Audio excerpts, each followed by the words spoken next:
Boa tarde a todos. Muita alegria que a gente está aqui um pouco para estudar um pouco mais a palavra do nosso Deus e pensando, claro, em termos dessas grandes religiões aí, o que elas falam que vai contra a palavra de Deus, de que forma a gente tem que estar preparado não só para resistir aos seus ensinos, como também a explicar para aqueles que pedirem razão da esperança que há em nós, né? Vamos fazer uma oração para o Senhor conduzir esse momento aqui? Senhor bendito, obrigado por esse dia, Senhor, por esse tempo não só de aprendizado da Tua Palavra, mas também de convívio, de confraternização como igreja.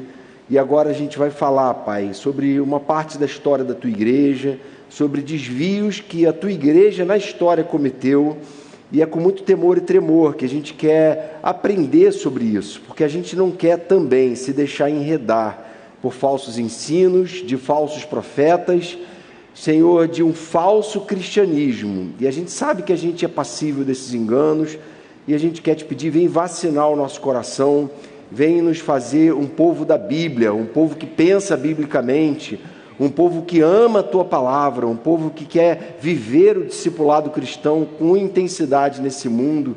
Vem purificar o nosso coração, Senhor. Em Teu nome te pedimos, conduz esse momento, Senhor. Amém, Pai. Amém. Clovinho, durante a semana, me perguntou se eu queria falar logo depois do almoço. Eu falei, com certeza não. Até porque eu não sou muito bom com piada, com nada de descontração, eu sou um pouco mais sério. O pessoal vai dormir com certeza, né? E aí, gente, claro, Clovinho já tem todo um traquejo de professor, né? De pré-vestibular, já tem todo aquele traquejo para falar com a gente que é jovem, né? A gente que é jovem precisa de gente que... Mas a gente vai falar um pouco, a gente até entrou um pouco em autocrítica em relação ao tema que a gente tinha dado para o módulo Seitas e Heresias, porque na verdade heresia é aquilo que dentro da fé cristã fere princípios básicos da fé. Então, se é uma outra religião, a gente não está mais falando de heresia, a gente está falando de outra religião que para a gente são todas elas engodos de Satanás para manter as pessoas escravizadas debaixo da mentira, né? Como o apóstolo Paulo explica, os ídolos do mundo nada são, para nós que temos o Espírito Santo, né? São só engodos de Satanás. Mas, quando a gente fala de cristianismo dentro da esfera do cristianismo, aí sim a gente vai falar de heresias. E, então essa é a única aula que vai passar por esse tema aí, que caberia no tema anterior, né? Então, o catolicismo tem formas de pensar que a gente considera heréticas, né? Heréticas à luz de quê? É isso que a gente vai ver. Todo católico é um cristão tanto quanto a gente. O catolicismo é só mais uma forma de interpretar, entre tantas outras legítimas e válidas, ou o catolicismo fere a essência da fé cristã. Tem uma razão, irmãos, para a gente rebatizar pessoas que vêm da Igreja Católica. E a razão é que a gente entende que essa religião fere, sim, algumas questões muito fundamentais. E para a gente entrar, então, nesse tema, a gente precisa fazer um breve panorama da história da Igreja.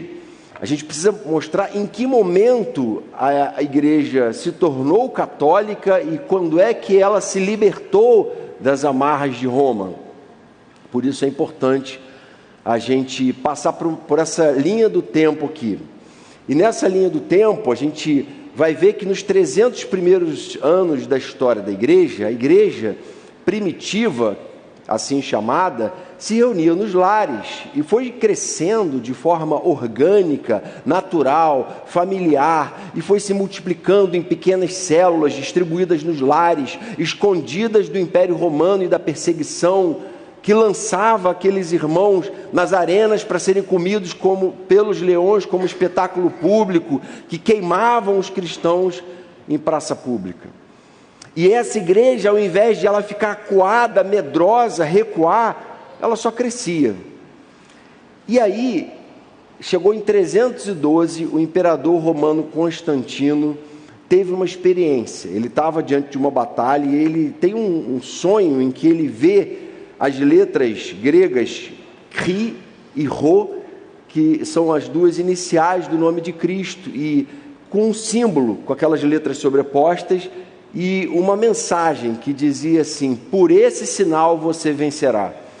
E ele entendeu que aquilo era um sinal de Deus para que ele então fosse adiante e, em nome daquele sinal, do nome de Cristo, ele vencesse. E ele vence a batalha. E ele, a partir daquele momento, então, segundo conta a tradição, teria se convertido ao cristianismo. Existe gente que questiona, os imperadores romanos eram muito maus e cruéis, mas o fato é que essa conversão, essa guinada que Constantino dá na sua vida pessoal e religiosa, ela se torna uma guinada em toda a história, porque Roma era um império muito poderoso, muito grande, muito rico. Ou seja, em 306 ele assume, em 312 ele tem essa experiência e logo no ano seguinte é publicado o Edito de Milão, decretando a tolerância religiosa, a proibição de se perseguir cristãos. Há então uma mudança radicalmente. Veja bem, a igreja até então tinha que ter muita coragem, tinha que ter muita fé, tinha que ter muita convicção bíblica, tinha que ter muita experiência com Deus todo dia para continuar se dizendo cristão. A partir desse momento, o que acontece é exatamente o contrário. Se o imperador é cristão, claro que eu quero ser cristão, porque com isso virão todos os benefícios de ser parte da mesma religião que o imperador. É claro que agora ser cristão se tornou uma questão de status social. E aí, gente, houve um certo casamento paulatino entre a igreja e o Estado. E não foi nesse momento aqui de Constantino que a igreja se tornou religião oficial do império, o cristianismo. Foi em 380, ou seja, a gente está falando de quase 70 anos depois. Em 380 é que Teodósio promulga o cristianismo como religião oficial do Império Romano. E isso que aparentemente teria sido uma coisa maravilhosa, agora já não somos mais aquele povo medroso, perseguido, acuado, agora a gente é um povo que vai usufruir de um poderio econômico, político, de uma influência no mundo sem igual, acabou sendo exatamente o fator mais preponderante na corrosão dos valores mais básicos da fé cristã, na deterioração da simplicidade do Evangelho de Jesus. Alguns contam que no século XIII, Tomás de Aquino foi visitar o Papa Inocêncio III. E o Papa então estava ali contando uma grande soma de dinheiro, e ele fez um comentário para Tomás de Aquino que é muito significativo. Ele diz assim: olha, Tomás, a igreja não precisa mais dizer não tenho prata nem ouro. E naquele mesmo momento, Tomás diz assim: é verdade, mas também não pode dizer em nome de Jesus o Nazareno levanta e anda. Esse episódio, ele resume bastante o que teria acontecido com a igreja. Tem uma frase do Ministério Igreja em Células, que a gente citava muito no início aqui, quando a gente começou a funcionar em células, e eles diziam o seguinte: a igreja em Roma deixou de ser um movimento para se tornar um monumento. E foi isso que aconteceu. A igreja, que era aquele movimento ágil, apaixonado, cheio de virtudes, cheio de princípios, cheio do Espírito Santo, agora não precisava de mais nada disso. Agora Mamon tinha tomado lugar no centro da vida da igreja. Com isso, a igreja retrocede a um clericalismo parecido com aquela estrutura sacerdotal do Antigo Testamento. E o povo então é dividido entre o clero e laicato. Os leigos, a palavra leigo significa literalmente alguém que não sabe das coisas, um ignorante. Então o povo era ignorante e o clero era uma elite. O clero era o povo que tinha acesso à palavra, acesso à Bíblia e podia então ler e interpretar e examinar e interpretar a Bíblia. Mas o povo não tinha condição disso, o povo era ignorante. E aí, gente, a gente vai vendo uma série de corrosões na igreja, mas isso não foi tão rápido. Durante os primeiros séculos da igreja, houve alguns concílios que ficaram conhecidos como concílios ecumênicos, e a maior parte desses 7 concílios foram alegando coisas que a gente, como protestante, também professa. Ou seja, durante quase 1000 anos, a igreja oficial, a igreja cristã, era só a igreja católica. Mas não foi durante esse tempo todo que ela se tornou o catolicismo que a gente conhece hoje. Durante alguns séculos, ela viveu uma realidade ainda fiel a Deus, ainda voltada para a palavra de Deus, ainda preocupada com a interpretação, o exame e a acuidade bíblica. E isso é importante a gente entender. Veja bem, o cânon bíblico que a gente tem hoje foi fechado em 397 depois de Cristo. Veja bem, logo depois, logo no iniciozinho, ainda não era o catolicismo que a gente tem hoje. E naquele momento ali, a Igreja Católica resolveu manter 7 livros que a gente considera apócrifos, espúrios, livros equivocados, distorcidos, que distorcem a verdade. Não são livros sagrados, são livros que não deveriam estar na compilação da Bíblia Sagrada, que são Tobias, Judite, 1ª e 2ª Macabeus, Sabedoria de Salomão, Eclesiástico e Baruque. Por que eles mantiveram? Se eles mesmos consideram esses livros como deuterocanônicos, ou seja, livros de outro cânon, porque eles entendiam que esses livros tinham um valor histórico grande, e esses livros tinham sido traduzidos na Septuaginta, que era a tradução do hebraico para o grego koiné, pelos judeus. Mas os judeus mesmo rejeitavam eles como escritura. E aí é importante a gente entender que eles só tinham valor histórico. De qualquer forma, o cânon, nesse período, foi fechado do jeito que a gente tem ele hoje. Tá legal? E eclesiologia, não é? Marco outro dia falou isso, né? A gente crê que a nossa igreja é una, santa, católica, apostólica e só. Oceânica. Ou seja, a igreja é uma só ao redor do mundo. Ela é santa, porque ela é separada por Deus do mundo. É a comunidade dos chamados para fora. Eclésia, igreja.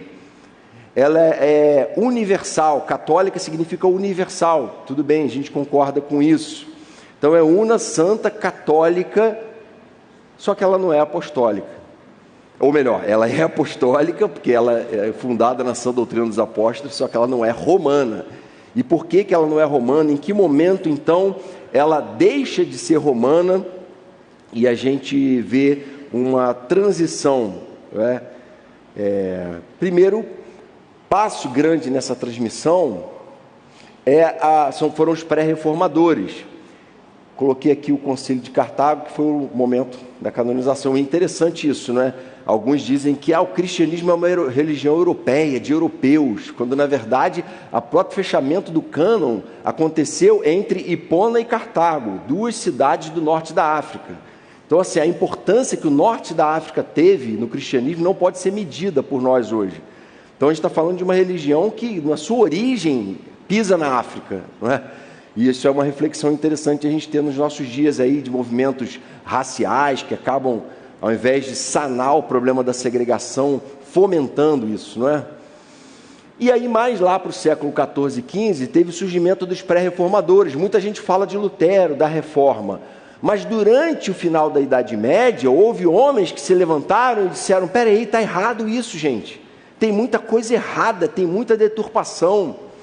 E eu não tenho dúvida nenhuma de que, embora John Wycliffe e John Hus, Wycliffe na Inglaterra e Hus na República Tcheca, em Praga, tenham se destacado, Savonarola na Itália, eu creio que muitos homens e mulheres foram vozes massacradas na Idade Média, porque viam toda aquela deturpação, aquela opulência que pervertia os valores mais essenciais do cristianismo, e se indignavam. E por isso foram pisados e massacrados.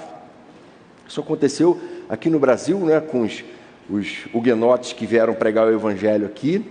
E isso aconteceu, sem dúvida nenhuma, muito na Idade Média também. E aí, a Reforma, finalmente, no século XVII, o monge agostiniano Martinho Lutero, veja bem, a gente não está falando de um cara qualquer, a gente está falando de um monge agostiniano, doutor em teologia, pároco da Catedral de Wittenberg, na Alemanha, alguém que tinha um respeito dentro do catolicismo, e ele então, num certo dia, estava em Roma, subindo as escadas, umas escadas de joelho, escadas que alguns acreditavam que Jesus tinha subido quando estava diante de Pilatos, e o objetivo dele era diminuir a pena do avô dele que estaria no purgatório. E ele então, depois de subir aquela escadaria, lembra de Abacuque 2,4, que diz: o justo viverá por sua fé. E esse simples versículo toca o estômago dele como um soco. E faz assim: o que a gente está fazendo? O que a igreja se tornou? O que é isso que eu estou fazendo aqui?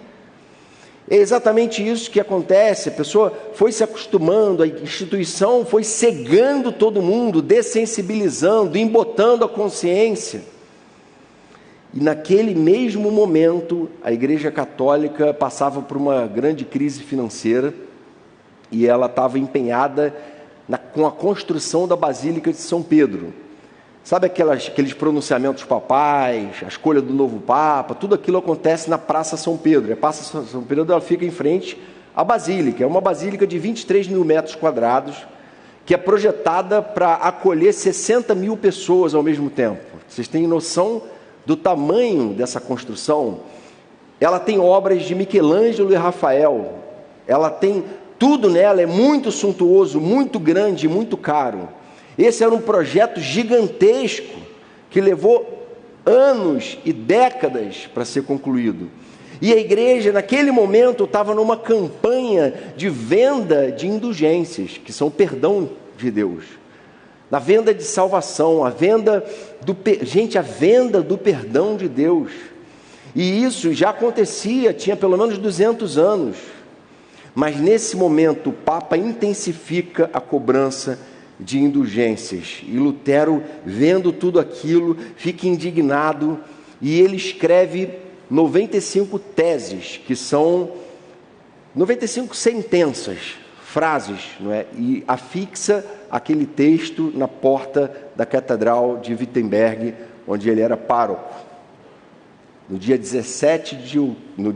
31 de outubro de 1517, por isso é o dia que a gente chama da Reforma Protestante. Eu separei aqui só 3 dessas sentenças, porque a gente não vai ler as 95 aqui. Para vocês terem uma ideia, se Lutero, de algum modo, pegou pesado, e qual era o espírito dessas teses. A tese 21 diz assim: erram os pregadores de indulgências que afirmam que a pessoa é absolvida de toda pena e salva pelas indulgências do Papa. Erra o pregador que está pregando esse absurdo em nome do Papa. Assim, taxativo. Tese 36. Qualquer cristão verdadeiramente arrependido tem direito à remissão de pena e culpa, mesmo sem carta de indulgência. Esse é um assunto entre o cristão e Deus. Não é preciso alguém que avalize isso, que intermedie isso. Jesus já é o nosso grande intermediário. Ele é suficiente. E a terceira tese que eu peguei aqui para a gente ilustrar é a 86, que diz assim: por que o Papa, cuja fortuna hoje é maior do que a dos mais ricos crassos, não constrói com seu próprio dinheiro, ao menos esta Basílica de São Pedro, ao invés de fazê-lo com o dinheiro dos pobres fiéis?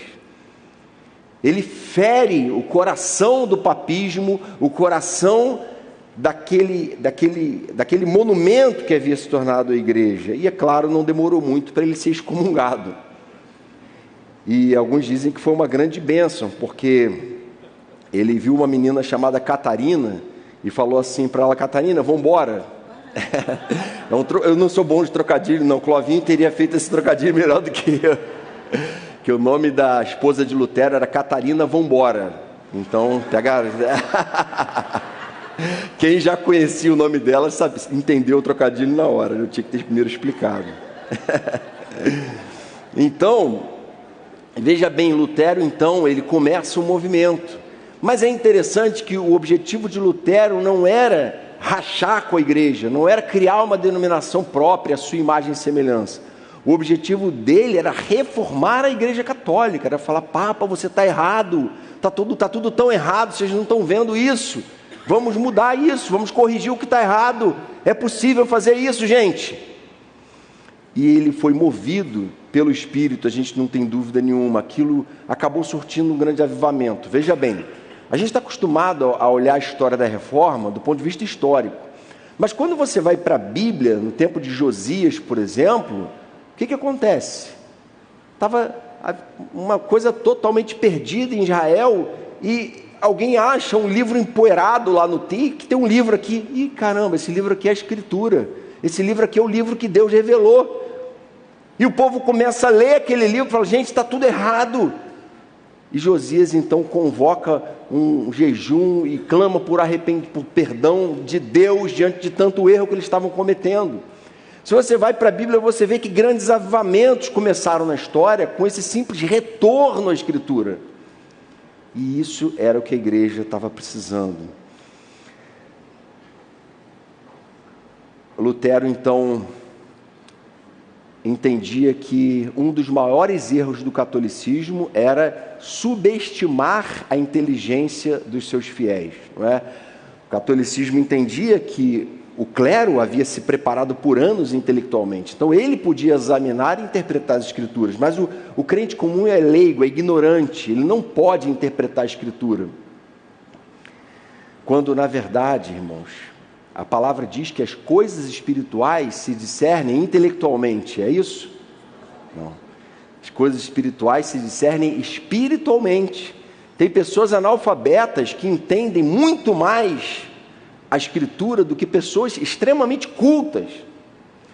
E isso é muito fascinante. Lutero percebe isso. E uma das primeiras ações de Lutero é traduzir a Bíblia do latim para o alemão, para o seu idioma, para o idioma do seu povo. Ele falava: a gente tem que botar uma Bíblia na mão de cada cristão. Isso foi uma coisa de Lutero. Às vezes a gente pensa assim: a gente está falando aqui da Idade Média. Gente, no Brasil hoje existem igrejas que rezam a missa em latim. Qual é o sentido de se rezar a missa num idioma que ninguém entende? É manter o povo ignorante em relação à Bíblia. Isso é uma celebração da preservação da ignorância para a manipulação. Que o último ponto preliminar nessa introdução, que algumas pessoas nem sabiam que ainda era introdução, mas ainda é. São 50 slides, eu estou no primeiro. O Marcão usou 85, eu usei só 50, tá, gente? Nem todos vão demorar assim, não. Eu não sabia, nessa pesquisa que eu fiz, eu descobri que o Brasil ainda é o país mais católico do mundo, com o maior número de católicos do mundo. A gente está num país que foi um país colonizado por uma cultura católica, não é? Claro, muito nominal, não é? Tânia está lembrando para a gente aqui. Muito nominal. Infelizmente, a gente vê que não são só os católicos, né? Tem muito evangélico nominal, né? Tem gente que vem à igreja aqui uma vez por ano, mas quando me encontra na rua: pastor, eu sou lá da tua igreja. Da minha igreja? Eu sou de lá. Aí eu vou pesquisar quem é essa pessoa. Ela visita a igreja uma vez por ano, mas ela diz que é daqui, né? Esse nominalismo está acontecendo também no meio evangélico. Então, o último ponto aqui é mostrar a mudança que está acontecendo, não é? Veja bem, esse gráfico aqui mostra para a gente que de 1940 para cá houve um declínio muito acentuado. O Brasil tinha 95% de católicos, 95 em cada 100 pessoas eram católicas em 1940 no Brasil. E hoje já caiu para menos de 50%. Ao mesmo tempo, os evangélicos, segundo o IBGE de 2010, esse dado até podia ter sido um pouco mais atualizado, diz que a igreja evangélica, a projeção é que até 2030 ela passe acentuadamente ali a igreja católica. Então, talvez você tenha crescido num colégio católico. E eu não sei se você notou, mas os colégios católicos em Niterói, que na minha geração, 30 anos atrás, ainda eram, né, colégios extremamente respeitados, hoje são considerados colégios progressistas, colégios sem credibilidade, enquanto colégios cristãos. E a gente está vendo uma multiplicação de colégios protestantes na cidade de Niterói. Até 3 anos atrás tinha um só, sei lá, 4 anos atrás, agora já deve ter uns 10. E a razão é simples, é porque houve então, esse gráfico explica a razão disso. Há um momento de aquecimento nesse ramo, porque esses colégios protestantes se propõem a ser colégios de fato confessionais, colégios que conservam valores cristãos. E um colégio aqui de Niterói, o dono falou para a gente: olha, eu tenho pais católicos chegando no colégio dizendo: eu quero matricular meu filho aqui, porque eu já não confio mais em colégio nenhum nessa cidade, para deixar meu filho, para a mente do meu filho estar protegida. Então há uma perda de credibilidade no catolicismo. Mas então, para a gente seguir adiante aqui com nossos pontos, nossos tópicos, né? Quais são então os erros que nos diferenciam e pelos quais a gente precisa batizar quem vem do catolicismo? O primeiro e mais importante deles é um erro chamado papismo. Papismo já é uma palavra pejorativa, né? O original era papado, mas papismo ou papado é o fato de que a igreja reconhece no Papa a figura de literalmente, Papa significa pai em grego. O Papa é um pai, é a figura de alguém que governa toda a igreja, não em Roma, mas em todo o mundo. Ele é então esse governante soberano supremo. E de onde surgiu a ideia de que a igreja deveria ter um governante único supremo? Segundo o catolicismo, o Papa seria então um sucessor de Pedro. O Papa seria o sucessor de Pedro, que segundo essa visão seria o primeiro vicário, substituto. Vigário ou vicário significam substituto de Jesus. Então o Papa hoje é a figura que substitui Jesus no mundo. Jesus está vivo, mas lá no céu. Aqui na terra quem é que manda? Quem manda aqui é o Papa. Gente, isso é uma coisa que tinha que assustar muito um cristão que lê a Bíblia. O simples fato de ler a Bíblia já tinha que fazer a nossa mente abrir. E como é que eles chegaram, então, a essa conclusão? Qual é o único texto que baseia toda essa heresia? Esse texto do diálogo de Jesus com Pedro, aqui lá em Mateus 16, verso 13. Vamos ler junto aí? Chegando Jesus à região de Cesareia de Filipe, perguntou aos seus discípulos: quem os outros dizem que o Filho do Homem é? Eles responderam: alguns dizem que é João Batista, outros Elias, e ainda outros Jeremias ou um dos profetas. E vocês? Perguntou ele: quem vocês dizem que eu sou? Simão Pedro respondeu: tu és o Cristo, o Filho do Deus vivo. Respondeu Jesus: feliz é você, Simão, filho de Jonas, porque isso não foi revelado a você por carne ou sangue, mas por meu Pai que está nos céus. E eu digo que você é Pedro, e sobre esta pedra edificarei a minha igreja, e as portas do Hades não poderão vencê-la. Eu darei a você as chaves do reino dos céus. O que você ligar na terra terá sido ligado nos céus, e o que você desligar na terra terá sido desligado nos céus. O catolicismo interpreta que Jesus estaria dizendo que literalmente Pedro, a pessoa de Pedro, seria a pedra de alicerce, de sustentação de toda a igreja. Entendem? Ele entende que Jesus estava falando de Pedro é a pedra, literalmente. Quando, na verdade, a nossa interpretação para esse trocadilho aqui, que Jesus faz com Pedro e pedra, é para falar: Pedro, você é Pedro, e sobre essa pedra, sobre isso que você acabou de falar, sobre essa declaração, sobre essa convicção de fé, tu és o Cristo, o Filho do Deus vivo.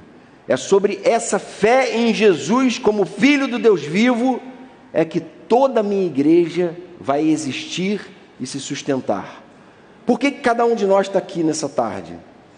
Porque Pedro é o sucessor de Jesus na terra? Não, porque Jesus é o Cristo, Filho do Deus vivo. Amém? Amém. Irmãos, essa é a nossa convicção. Parece tão simples, tão óbvio. Não existe outro Senhor, não existe outro no lugar de Deus na terra. Não existe necessidade de um vicário, de um substituto, por uma razão simples: Jesus está vivo. Jesus está vivo e Ele reina hoje sobre a sua igreja. E onde 2 ou 3 estão reunidos, Ele está no nosso meio. Essa é a palavra de Deus. E aí, a Igreja Católica, então, como no papado, se você estudar, você vai descobrir que a Igreja Católica reconhece papas desde a década de 70 depois de Cristo. Ou seja, papas desde o momento que Pedro morre, já tem outro que assume o lugar dele. Eles vão dizer que tem papas e vão dar nome para papas de lá até hoje. Só que o papado, como ele é conhecido hoje, isso como um governante universal da igreja, surgiu em 604. O imperador Focas nomeou Gregório I como bispo universal. Veja bem, 600 anos de história e só em 604 um primeiro papa, como a gente conhece hoje, surge. Para vocês entenderem que isso leva séculos para essa heresia se consolidar, que até então a igreja vai perdendo a sua pureza, a sua essência, 300 anos depois de a tolerância ser decretada. De modo que todo o sistema sacerdotal católico depende de uma simples interpretação completamente distorcida de uma fala de Jesus. E aí seguem alguns equívocos aqui do papismo. O primeiro deles aí que a gente aponta é: a bula papal tem peso de igualdade com a Bíblia. Não é? A bula papal é aquele pronunciamento formal, solene do Papa, baixando uma diretriz para a igreja ao redor de todo mundo. E essa bula papal, ou seja, o que o Papa estabelecer como interpretação verdadeira, isso é interpretação verdadeira em pé de igualdade com a Escritura Sagrada. Por quê? Porque o Papa é um apóstolo vivo. O que os apóstolos escreveram, Pedro, Paulo, Tiago, aquilo ali, não é a palavra de Deus? Então, o Papa, a diferença é que ele está vivo e os outros já partiram, né? Então, eles entendem assim: gente, a gente está tocando aqui na principal ferida pelo qual entram todas as bactérias deteriorantes da igreja ao longo da história. A gente está... se o papismo é a base de toda a deterioração, a ideia de que o Papa tem uma palavra em pé de igualdade com a Bíblia é a razão disso. Na verdade, o católico, ele é avesso ao princípio protestante do sola scriptura. Só a Bíblia é a única regra de fé e prática. Só a Bíblia é a única fonte autoritativa com respeito às coisas da fé. E eles rejeitam isso. Isso eles fazem abertamente, tá, gente? Alguns pensam assim: não, mas eu sempre entendi que a Igreja Católica é uma igreja que leva a sério a Bíblia também. Ou melhor, que a Bíblia é a base deles. Não é só a Bíblia. É o que o Papa fala hoje e que todos os papas falaram e decretaram ao longo da história. Como é que a igreja chegou em desvios tão graves a ponto de orar a outros que não ao próprio Jesus? Foi através dessa corrosão. Então, como é que a gente defende o princípio do sola scriptura, né? Quais textos apontam para isso? Vejam como é que a palavra é tão clara. Gálatas 1:7. O que ocorre é que algumas pessoas os estão perturbando, querendo perverter o evangelho de Cristo. Mas ainda que nós, ou um anjo dos céus, pregue um evangelho diferente daquele que pregamos a vocês, que seja amaldiçoado. Paulo não está falando aos Gálatas assim: olha, se alguém estiver pregando diferente, vai lá e dá um toque nele, quem sabe, né? Vocês têm que ter paciência com esse tipo de pregação diferente. São muitos os evangelhos, todos os evangelhos levam a Deus. Não, gente, é amaldiçoado. A palavra é muito taxativa e muito firme. Qualquer coisa que é adulterada da palavra de Deus, acrescentada a ela, não só é falsa, como é perigosa, é nociva e é abominável diante de Deus. Mateus 5:17. Jesus disse assim: não pensem que vim abolir a lei ou os profetas, não pensem que vim abolir as escrituras, não pensem que vim alterar ou abolir aquilo que a palavra de Deus revelada até então disse. Não vim abolir, mas cumprir, digo a verdade. Enquanto existirem céus e terra, de forma alguma desaparecerá da lei a menor letra ou o menor traço, até que tudo se cumpra. Até quando? Enquanto existirem céus e terra. Ainda existem céus e terra? Existem, então está valendo. Apocalipse, capítulo 22, verso 18. Declaro a todos os que... está no último capítulo da Bíblia, nos últimos versículos do último capítulo da Bíblia. Declaro a todos os que ouvem as palavras da profecia deste livro. Se alguém lhe acrescentar algo, Deus lhe acrescentará as pragas descritas neste livro. Se alguém tirar alguma palavra deste livro de profecia, Deus tirará dele a sua parte na árvore da vida e na cidade santa que estão descritas nesse livro. Promessas pesadas de Deus para aqueles que alteram, adulteram e acrescentam a simples verdade do Evangelho de Jesus.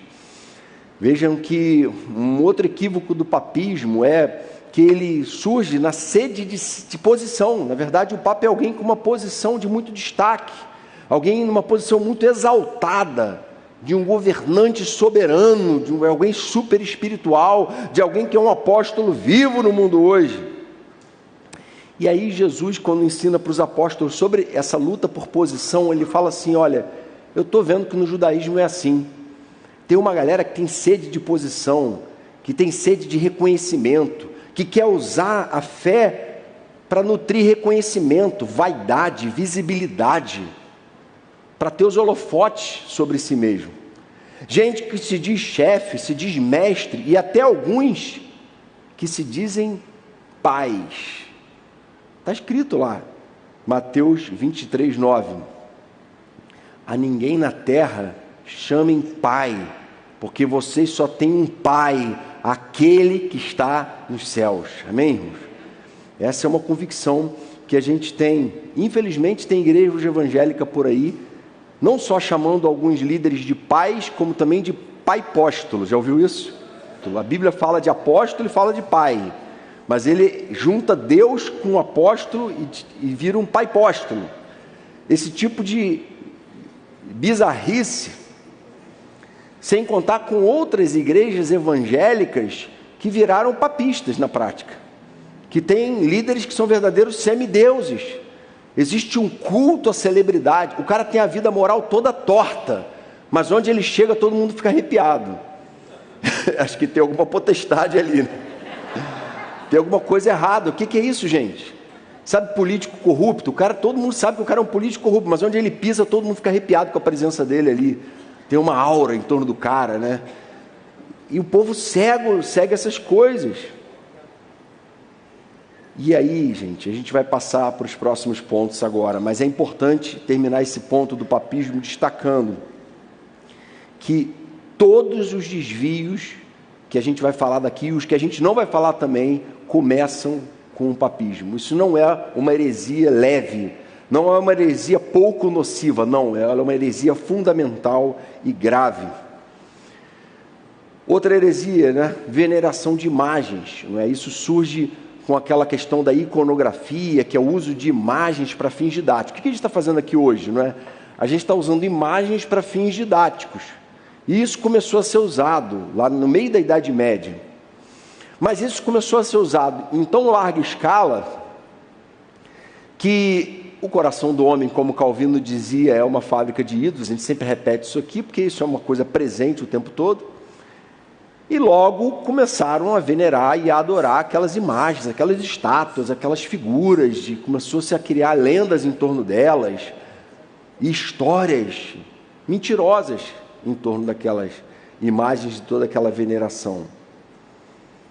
Ou seja, o que era arte com fins didáticos acabou ofuscando a simplicidade do Evangelho, cegando as pessoas, e essas pessoas começaram a adorar aqueles personagens e aquelas imagens, e isso gerou no século XVIII, então, um movimento conhecido como iconoclasta. Quando eu fui estudar os concílios ecumênicos, os 7, o sétimo deles foi no século VIII, para combater os iconoclastas. Ou seja, aqueles que queriam quebrar as imagens. Vamos quebrar esse negócio de usar imagem no culto. Ou seja, vamos dizer assim, até o 7º século ainda existia um pouquinho de espírito reformado, de consciência de que é a Bíblia que determina tudo isso, não é? A gente precisa voltar para ela, está errado. E aí vem um concílio e detona com aquele movimento iconoclasta, não é? E aí, gente, onde é que está na Bíblia restrição ao uso de imagens, não é? Veja bem, a gente entende que o Pentateuco, os 5 primeiros livros da Bíblia, eles são a lei de Deus, são a Torá, não é? O Pentateuco. Esses 5 livros, eles são a base de todo o restante da Bíblia. Ali, Deus revela como Ele pensa, o que para Ele é certo, o que para Ele é errado. E o que era errado para Deus naquela época, continua sendo errado hoje. E o que é certo, era certo, segundo a lei de Deus, continua sendo certo. Embora as leis cerimoniais, hoje em dia, não fazem sentido, porque Jesus veio, cumpriu de uma vez por todas as leis cerimoniais, hoje a gente é salvo pela graça. Mas, quando a lei moral diz que uma coisa é errada, o adultério é errado, o roubo é errado, a cobiça é errado, isso se conserva até os dias de hoje. Então, os 10 mandamentos são um resumo de toda a suma da lei.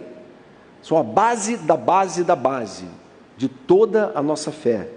E o 2º mandamento diz assim: não farás para ti nenhum ídolo, nenhuma imagem de qualquer coisa no céu, na terra ou nas águas debaixo da terra. Não te prostrarás diante deles, nem lhes prestarás culto, porque eu, o Senhor, sou o Senhor teu Deus. Gente, o Deus está aqui 3.500 anos atrás revelando. Isso é interessante que quando Moisés estava lá no monte e essa lei estava sendo gravada nas pedras, e ele desce, o que acontece? Ele chega lá embaixo e encontra o povo fundindo imagens e fazendo um bezerro de ouro.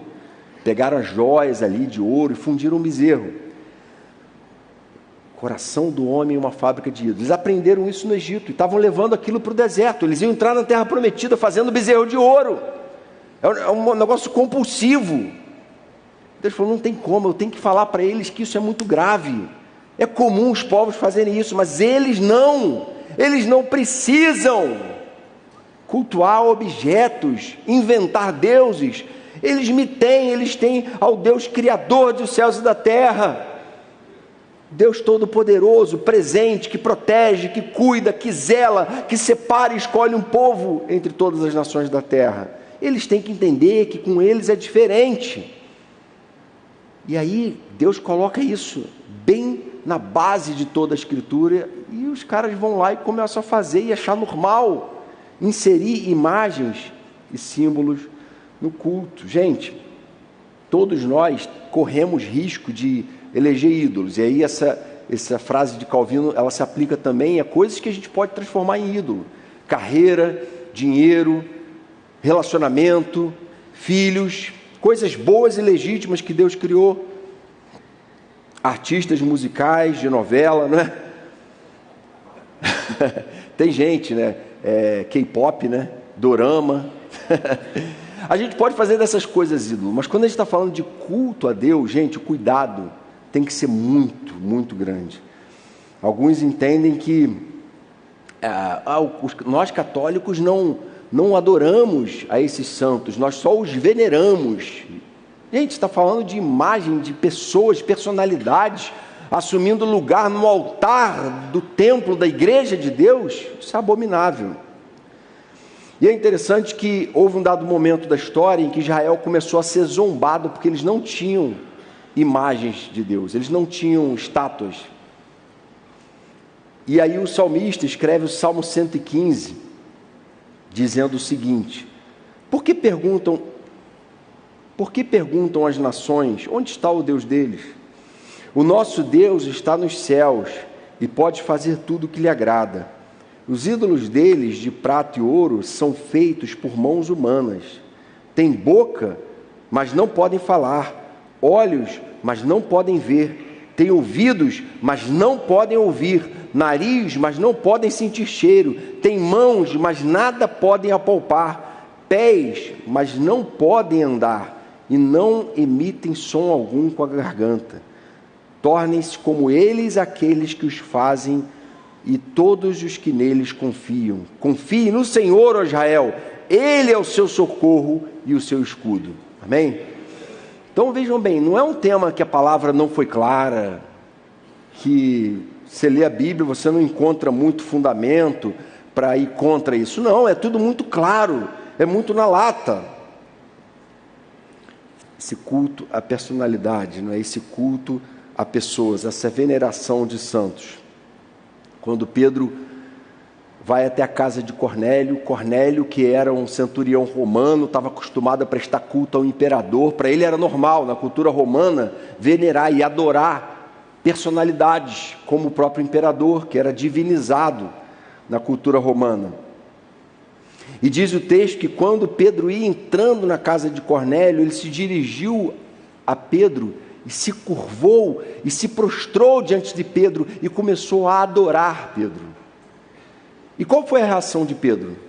Desse que os católicos dizem que foi o primeiro Papa. Ele fez o seguinte, ele se levantou e disse: levante-se, eu sou homem como você. Ele esvazia do coração de Cornélio toda a expectativa de que ele pudesse, por si próprio, fazer qualquer coisa. A gente está falando aqui, gente, de um apóstolo vivo. Ele fala, eu sou homem igual a você. Tiago fala assim, Elias, o grande profeta Elias, era um homem semelhante a nós, sujeito aos mesmos sentimentos, e foi usado por Deus. Quando alguém é usado por Deus, não é porque essa pessoa seja boa ou melhor do que nós. É um pecador igualzinho a nós, mas que Deus, pela sua graça, decidiu usar. E a gente precisa ter essa consciência. Cornélio não tinha, ele estava aprendendo. Mas, infelizmente, isso é uma coisa que acontece demais, essa veneração a personalidades, não é? Pedro, então, voltando aqui ainda, não é? Pedro havia negado Jesus, havia dormido quando Jesus pediu companhia. O diabo usou Pedro para tentar tirar Jesus da missão. Pedro foi violento, decepando a orelha do soldado. E é esse Pedro que algumas pessoas adoram, sem falar de tantos outros santos, né? Como é que a igreja seria edificada sobre esse homem? Como é que esse homem poderia ser objeto de culto? Não é muito equivocado? Terceiro ponto aqui da heresia católica: mariolatria, não é? A idolatria a Maria. Não sei se você já viu por aí, em alguns carros, hoje em dia está um pouco mais raro, né? Mas um adesivo com esses dizeres: pede à mãe que o filho atende. Olha que coisa bonita, né? A relação mãe-filho, maternidade. Fala com a mãe, o filho atende, o filho ouve ela. Ela é uma mediadora entre nós e Jesus. De onde surge, gente, essa ideia tão fora da Escritura Sagrada, tão equivocada biblicamente, de que Maria seria uma intercessora nossa diante de Deus, do mesmo jeito que Jesus e o Espírito Santo são? De onde surge uma coisa dessas, não é? E aí, alguns entendem que o surgimento disso foi lá no Concílio de Éfeso, 431, que foi um dos concílios ecumênicos importantes que combateu o nestorianismo. Nestor, ou Nestório, foi um pensador da igreja que defendia que Maria não era mãe de Deus, Maria era mãe do Filho de Deus. Então, Theotokos era a expressão grega para mãe do Filho de mãe de Deus. Aí ele falou assim, não é, Maria não é Theotokos, como a igreja tem defendido. Maria é Christotokos, ela é mãe de Cristo, ela é mãe do Filho de Deus. E alguns protestantes prontamente diriam assim, não, ele estava certo, Maria não é mãe de Deus. Só que na nossa teologia, sim, Maria é mãe de Deus, porque ela gerou no seu ventre o próprio Deus. O objetivo daquele concílio de Éfeso ali não foi exaltar a Maria, mas foi impedir a heresia que esvaziava Jesus da sua divindade, que era o nestorianismo. Então, quando ele fala Maria foi a mãe de Deus, era para dizer Jesus era sim o próprio Deus encarnado. E aí Éfeso a gente sabe que é a cidade que tinha Diana. Diana era conhecida como a grande mãe. Tinham sua grande mãe, que era Diana dos Efésios. E aí surge, segundo alguns, a origem desse equívoco e desse desvio de começar a ver Maria como uma espécie de quarta pessoa da Trindade. Se é que é possível isso no português, né? Quarta da Trindade, né? É quatridade. Não sei. Existe, então, uma reza no catolicismo que é uma reza feita a Maria. Como é que você vai orar a uma pessoa, a uma mulher que viveu no mundo?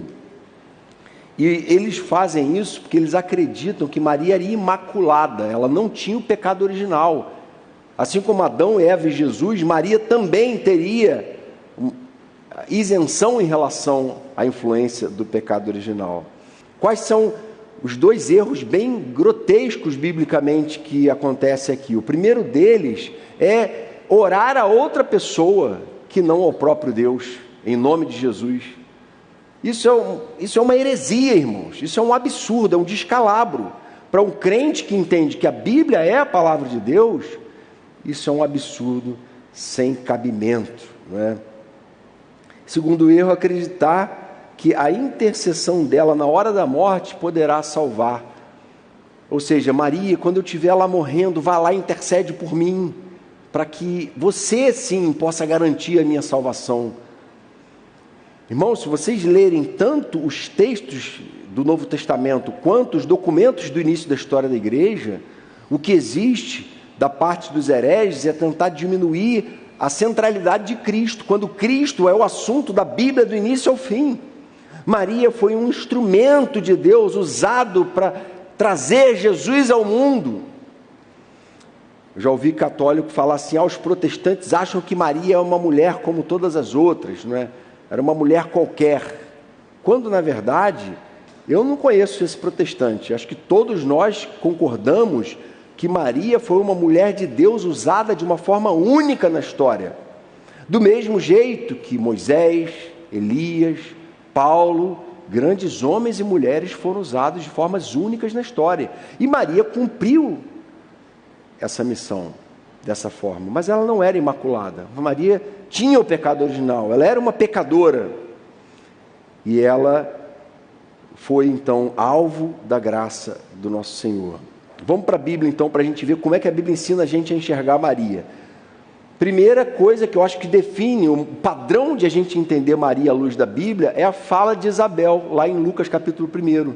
Quando Isabel, grávida de João Batista, encontra Maria, grávida de Jesus, ela diz assim: bendita é você entre as mulheres, e bendito é o filho que você dará à luz. Mas por que sou tão agraciada ao ponto de me visitar a mãe do meu Senhor? Isabel, então, entende que Maria era uma mulher bendita, abençoada, que foi usada por Deus como a mãe do seu Senhor. E aí a gente vai, então, para a resposta de Maria, no capítulo seguinte, que vai mostrar para a gente como é que a gente tem que entender isso aí. Primeira coisa, esse cântico de Maria, que os católicos chamam de Magnificat, né? Maria diz assim: minha alma engrandece ao Senhor, e o meu espírito se alegra em Deus, o meu Salvador. Alguém que não tem o pecado original, alguém que não é pecadora, alguém que, portanto, não está condenada, precisa de um Salvador? Não, ela precisa de um Salvador e ela reconhece isso. Ela sabe que ela é uma pecadora, que ela estava sendo usada pela graça e bondade de Deus de uma forma única na história. Então, esse é um primeiro relato muito importante. O segundo que eu queria trazer para vocês é esse das bodas de Caná. Lembram quando Jesus faz o seu primeiro milagre transformando água em vinho? E aí o vinho acabou e a mãe de Jesus disse para ele: eles não têm mais vinho. E qual é a resposta de Jesus? Que temos nós em comum, mulher? A minha hora ainda não chegou. Sua mãe disse aos serviçais: façam tudo o que ele mandar. Alguns, lendo superficialmente, entendem assim: Jesus estava sendo rude com a própria mãe. Mas o que a gente entende é que Jesus estava estabelecendo limites para a relação dele com Maria, e dizendo assim: Maria, o fato de você ter sido usada de forma especial para o meu nascimento, para que eu viesse ao mundo, não dá a você controle sobre a minha vida e sobre a minha missão. Quem controla a minha vida e a minha missão é o Pai. E aí ele fala: não chegou ainda a minha hora. O que você está fazendo? O que a gente tem em comum? Você não percebe que eu sou muito mais do que apenas o seu filho biológico? Muito mais do que o cumprimento dessa sua missão como mãe? E a resposta de Maria é muito importante e decisiva. Ela é tão convencida pelo Espírito Santo do que Jesus era, que ela fala assim para os serviçais da festa: façam tudo o que Ele mandar. Eu não sou o Senhor, Ele é o Senhor. Eu não tenho controle sobre Deus, Ele tem controle sobre as coisas, porque Ele é o próprio Deus encarnado. E a gente então precisa entender isso. Maria não é mediadora entre Deus e nós. Ela não pode ouvir as nossas orações. Mediação exclusiva é de Jesus. Paulo explica isso a Timóteo: há um só Deus e um só mediador entre Deus e os homens, o homem Cristo Jesus. É o único mediador, é o único a quem se pode orar. O próprio Jesus orienta a gente que quando a gente orar, a gente ora em nome dele, não é? Paulo fala assim: o próprio Espírito intercede por nós com gemidos inexprimíveis.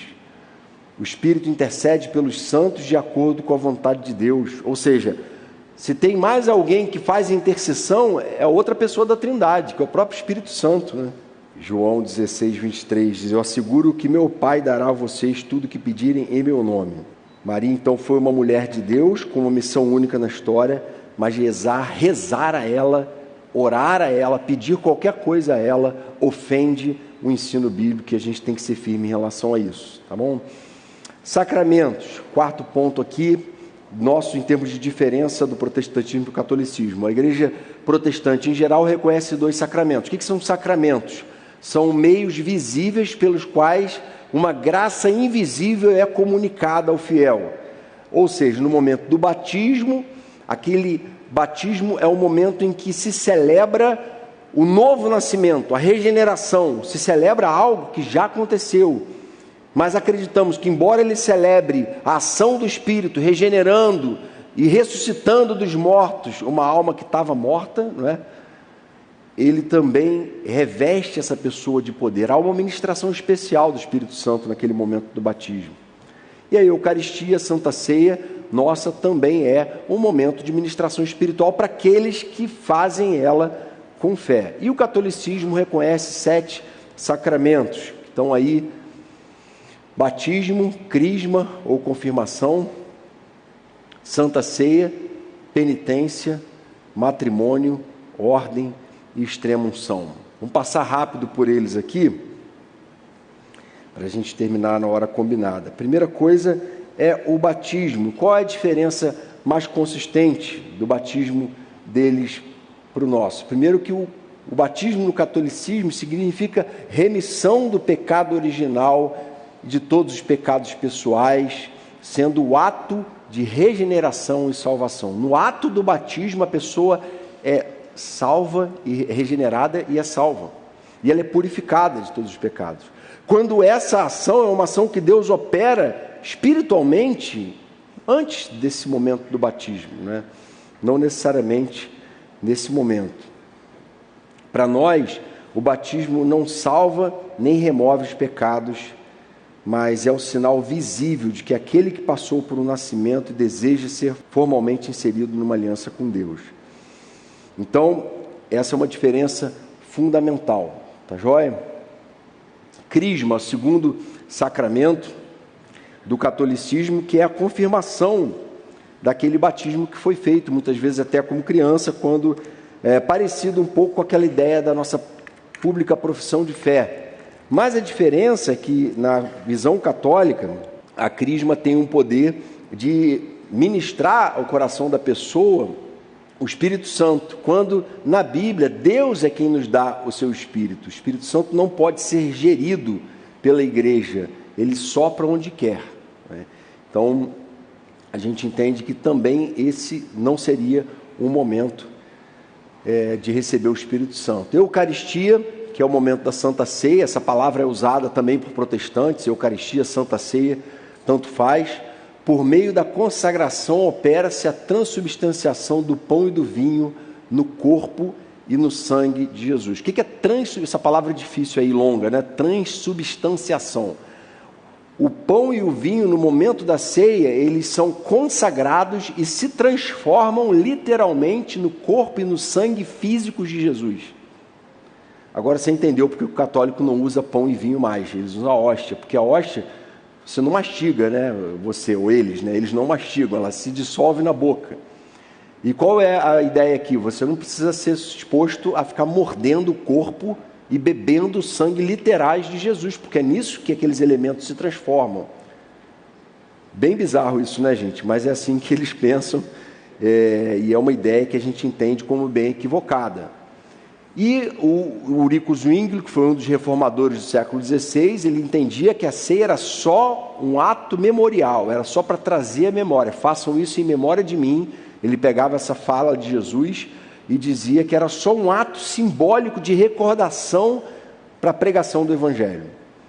E João Calvino e os reformadores que seguiram Calvino entendiam que a Santa Ceia é um momento que tem um elemento memorial importante e simbólico, mas naquele momento, para aqueles que participam da ceia, conscientes, com o coração cheio de fé e fazem disso um exercício de alimento espiritual, há uma ministração espiritual especial de Deus naquele momento. Não é um ato puramente gestual, é um ato espiritual. O Espírito Santo ministra um alimento espiritual para que a pessoa se fortaleça, ou seja, é um meio de graça, assim como a oração, assim como a meditação na palavra, assim como o batismo, meios pelos quais o Espírito Santo nos enche, né? Então, assim que João Calvino entendia, é assim que a nossa igreja entende, tá joia? Um outro é a penitência. O fiel então se confessa a um padre somente, que ora suplicando pelo perdão de Deus. Ou seja, aquela coisa maravilhosa que Jesus conquistou por nós na cruz, de poder ir até Deus. O véu foi rompido, agora a gente entra na presença de Deus, em espírito e em verdade, não mais em Jerusalém, em Samaria, nesse monte. Agora, no catolicismo, você não pode mais, você não tem essa liberdade. Você tem que ir até um sacerdote e confessar a ele, para ele interceder e pedir perdão pelos seus pecados. E só então você vai ser absolvido. E o que a Bíblia ensina, contrariamente a isso? Confessem os seus pecados aos pastores, aos sacerdotes, alguém que tem uma posição superior em relação a você na hierarquia eclesiástica? Não. Uns aos outros, e orem uns pelos outros para serem curados. A comunidade da fé no Novo Testamento era uns aos outros. Não tinha essa coisa de ter que ser alguém hierarquicamente superior. Matrimônio, então a gente entende que nós pastores não fazemos um casamento. Ah, pastor, faz o meu casamento. A gente entende, claro, você não precisa deixar de falar isso não. Mas a gente não faz o casamento de ninguém. As pessoas se casam entre si. Elas deixam pai e mãe e se unem, se tornam uma só carne, no voto que elas fazem ali diante de Deus. Mas aquele não é um sacramento. Aquilo é o cumprimento do mandato cultural. Deixem pai e mãe, se unam, sejam uma só carne, multipliquem-se, povoem a terra. É o cumprimento do mandato social, levem adiante isso. E aí no catolicismo não só tem que ser um padre, como o padre é quem faz o casamento. E a bênção de Deus naquele momento é impetrada, é buscada. Às vezes a pessoa fala assim, Jonas, queria que você me desse uma bênção no meu casamento. A gente entende que a gente vai lá orar e pedir a bênção de Deus. Só que eu sempre faço esse alerta, olha, a bênção de Deus, ela não vem no momento da cerimônia. A gente clama por ela no momento da cerimônia. Mas se a pessoa tem uma cerimônia linda, com uma bênção maravilhosa naquela cerimônia, mas vive em desobediência deliberada a Deus no casamento, Vive transgredindo o que a Bíblia ensina sobre como o marido deve tratar a mulher e como a mulher deve tratar o marido? Vive pervertendo e invertendo os valores de Deus em relação a isso? Gente, esse casamento não vai ser abençoado, nem que tenha a cerimônia mais estratosfericamente linda do mundo religiosa, não é? Então, o casamento abençoado é aquele onde o casal junto procura referência na Bíblia para isso. Ordenação ou ordem não é aquilo que a gente tem na nossa igreja também, a gente ordena pastores ao sagrado ministério, mas isso não é para a gente um sacramento, não é? E no caso do catolicismo é imposto aos sacerdotes ordenados que sejam celibatários, quando a Bíblia interpreta que o celibato é um dom que Deus dá a alguns, na verdade bem poucos biblicamente. O apóstolo Paulo era celibatário, mas até na Bíblia você tem dificuldade de encontrar celibatários às vezes, né? Então não é uma coisa que deve ser imposta. Tem gente que acredita que tem a ver com a questão financeira da igreja, para poupar, né? Só que os padres deixam de gastar com colégio de filhos, já dá para construir umas 5 basílicas de São Pedro ao redor do mundo. Então, e outros entendem que na verdade tem uma relação com o sexo por si só seria impuro. Alguns católicos entendem que o sexo é o pecado original, e a gente entende que não, tá bom? E o que a Bíblia diz, né, sobre ministros ordenados? É necessário que o bispo seja irrepreensível marido de uma só mulher. Então, isso é um ponto de vantagem na ordenação de um ministro.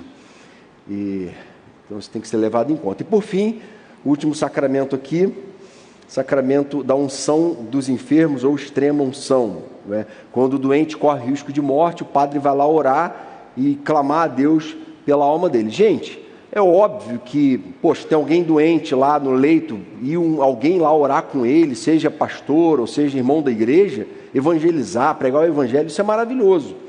Mas fazer disso um sacramento pelo qual a alma da pessoa vai ser encomendada para a salvação, não é isso que a Bíblia ensina, né? Então a gente tem que ter muito cuidado.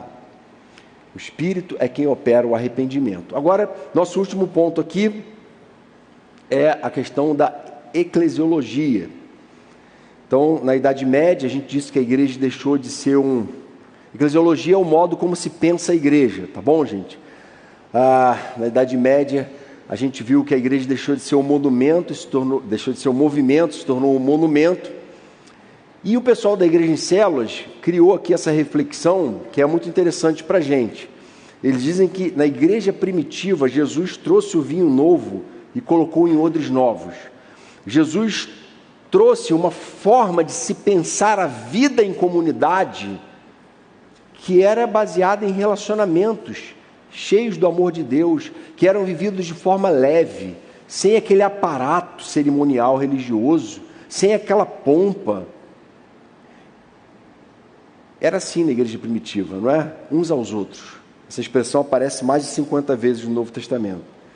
E aí Constantino transformou a igreja numa igreja política, relegando oficialmente o vinho novo aos odres velhos das catedrais, não é? E aquele cheiro todo de naftalina. E por fim a Igreja Católica Romana, nela por mais de 1000 anos o vinho evaporou nos odres novos. Eles falam isso para falar que a forma de se pensar a igreja acabou evaporando a essência do que tinha de melhor na igreja. Então essa é uma forma de pensar e de crítica em relação à deterioração do pensamento em relação à igreja. O catolicismo, então, acabou promovendo um aumento do controle institucional, muitas vezes perverso, sobre os seus fiéis. O historiador cristão Robert Hastings Nichols afirma o seguinte: pelo ano 400 já se verifica o completo desenvolvimento da Igreja Católica, mas sua organização hierárquica completa, o clero exercendo demasiado domínio espiritual sobre o povo, os concílios criando leis eclesiásticas, o culto impressionante, cheio de mistérios, seus dogmas autoritários e a condenação como hereges dos cristãos que não concordam, não se conformam ou não se conformam com eles. Então, existe essa deterioração aí e muitos entendiam que, com base no credo dos apóstolos, eles rogavam para si que eles eram então a Santa Igreja, e diante de toda essa influência e opulência, o credo dizia assim: creio, credo que foi escrito no século II, creio em Deus Pai Todo-Poderoso, e em Jesus Cristo, seu único Filho, nosso Senhor, e no Espírito Santo, na Santa Igreja, na ressurreição da carne. Esse credo é um credo que a gente acredita também, que a gente professa também, a gente canta ele aqui, não é? Mas quando se fala da Santa Igreja, eles entendiam que estava se referindo à Santa Igreja Católica Apostólica Romana. E, na verdade, ela está se referindo à comunidade dos remidos ao redor do mundo. Vejam esse texto de Apocalipse 5:9, diz assim: com o teu sangue compraste para Deus gente de toda tribo, língua, povo e nação. Tu os constituíste reino e sacerdote para Deus. Ou seja, a igreja não é limitada por um grupo local, por um império romano. A igreja romana se tornou a senhora universal de todas as igrejas, porque afinal de contas Roma era o centro político da época, e a igreja romana tem que ser o centro político do mundo, para o resto da existência humana na terra. Isso não tem nenhum cabimento na Bíblia. A igreja bíblica é a comunidade daqueles que foram comprados pelo sangue de Jesus, gente de toda tribo, língua, povo e nação, em todo lugar. E aí a gente vê duas verdades importantes aqui nesse texto. A primeira é que a igreja é invisível a toda e qualquer estatística. João Calvino trabalhou bem esse conceito da igreja visível e a igreja invisível. A igreja visível era a igreja da estatística, que pode ser contabilizada, pode ser contada. Quantos cristãos tem no Brasil? Quantos cristãos tem ao redor do mundo? E Calvino dizia: olha, a verdadeira igreja de Jesus, ela não pode ser contabilizada. Existem pessoas que estão na atual igreja visível e são joio, e nunca tiveram uma real experiência com Jesus, e não serão salvos. E existem pessoas que não estão arroladas nessa estatística e vão ser salvas. Ou seja, essa ideia reformada, ela coloca em desespero esse pensamento de controle eclesiástico católico, não é? E a outra verdade muito bonita desse texto é que não existem leigos ignorantes na verdadeira igreja de Jesus. Todos somos um reino de sacerdotes e a gente tem que se entender assim. Tá bom? Por fim, quais são as marcas da verdadeira igreja? Vou pensar aqui numa eclesiologia bíblica reformada. O que os reformadores falavam? Eles falavam que existem 3 marcas da verdadeira igreja. Primeiro, a correta pregação das Escrituras Sagradas. Se uma igreja prega com fidelidade a Bíblia, ela abre a Bíblia, lê e interpreta ela com fidelidade ao que a Bíblia, não apenas aquele texto isolado, mas o que toda a Bíblia ensina sobre aquele tema, ela tem uma primeira característica de uma igreja realmente legítima. A segunda característica é a administração correta dos sacramentos, que são batismo e ceia. Se uma igreja, então, ministra corretamente batismo e ceia, corretamente à luz da Bíblia, ela é uma igreja que tem uma segunda qualidade nesse tripé. E a terceira qualidade é que ela é uma igreja que exerce disciplina eclesiástica. É uma igreja que prega santidade, que não convive com o pecado com naturalidade, que não suporta a prática dos nicolaítas. É uma igreja que se posiciona diante do pecado, que não tolera heresia. Segundo os reformadores, então, o primeiro deles é o mais importante de todos. Então, o que os reformadores diziam? Se uma comunidade tem essas 3 características, mesmo que eu não goste dessa comunidade, mesmo que culturalmente eu não me identifique com ela, eu jamais frequentaria essa comunidade.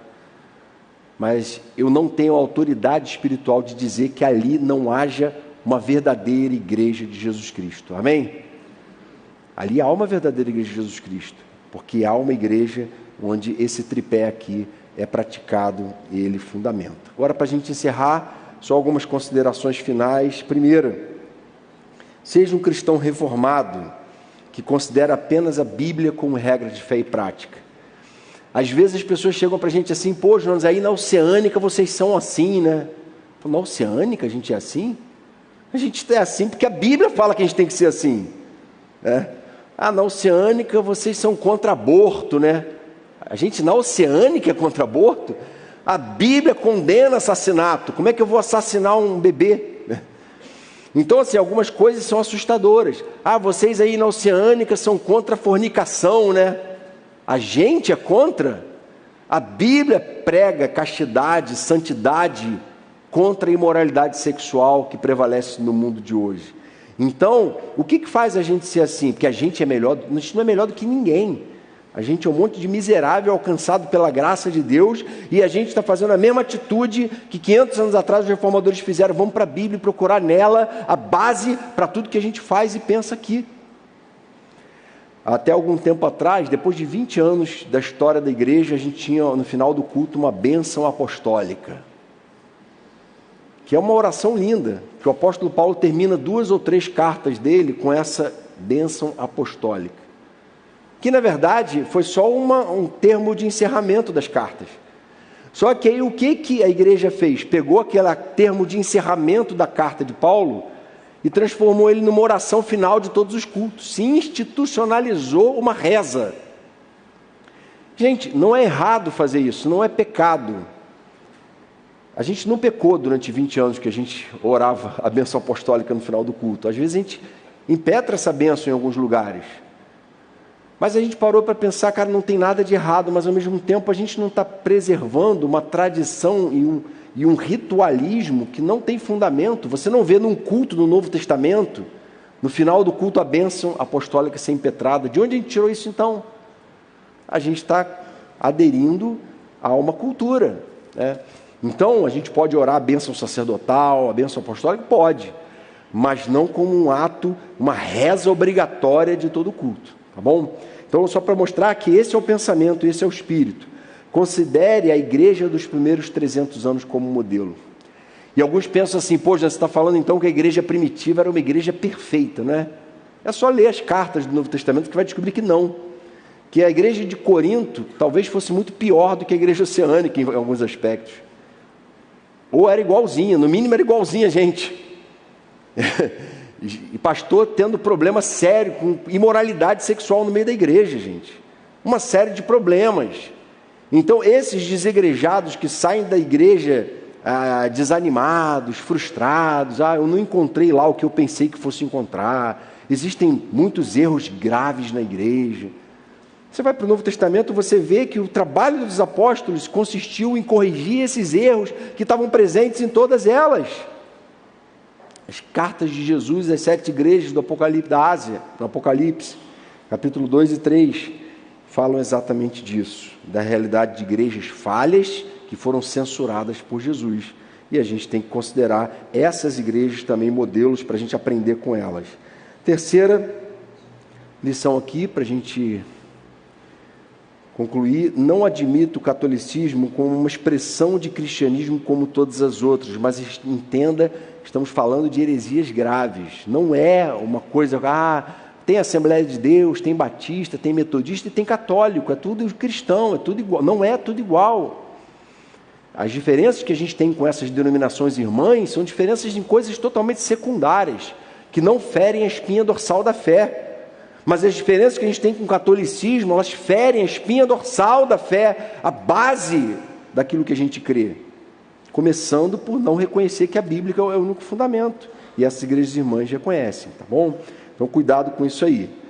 Cuidado para não venerar personalidades, mesmo que sejam grandes homens de Deus, não é? Essa é uma luta constante, gente. A gente tem uma inclinação a criar nossos ícones, nossos grandes homens, grandes referências. Esse culto à celebridade está presente no meio gospel e a gente tem que tomar cuidado com isso, né? A gente deve admirar esses homens, e eu tenho eles como referência, né? Grandes homens de Deus são inspiração, mas não deixar que isso acabe me cegando e me tornando venerador de personalidades, né? E por fim, gente, cuidado, não sejam ofensivos com os católicos, né? Marcão falou aqui sobre a gente ganhar a discussão e perder os amigos, né? Gente, para todas essas religiões que a gente falou aqui hoje, O espírito não é esse, não é você se munir agora que eu estou sabendo das heresias, eu vou lá, vou falar com minha avó, como é que você está cega diante de tanta estupidez, de tanta ignorância, vó, pelo amor de Deus, isso é muita burrice, né? O pastor mandou falar, é pior ainda, né? O pastor lá da igreja falou que vocês são tudo burro. Gente, pelo amor de Deus, né? Estou pensando aqui se eu conto uma piada ou não conto. Eu sou tão ruim contando piada. A piada é o seguinte: o bisavô de Munique, bisavô ou avô, Munique? Bisavô? Munique já ficou todo arrepiado ali. Ele veio da Itália e ele se tornou um protestante, era um protestante muito radical, muito firme, pregava o evangelho. Dizem que ele andava com um burrinho pelas cidades, era comum naquela época para viagens longas, e ele era um pregador que peregrinava mesmo no presbiterianismo do interior, né?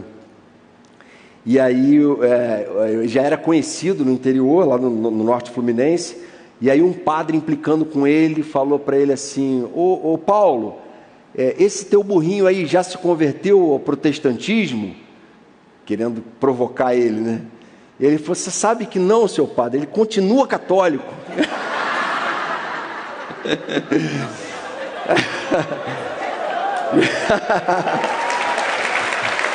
Finalmente consegui contar a piada direito.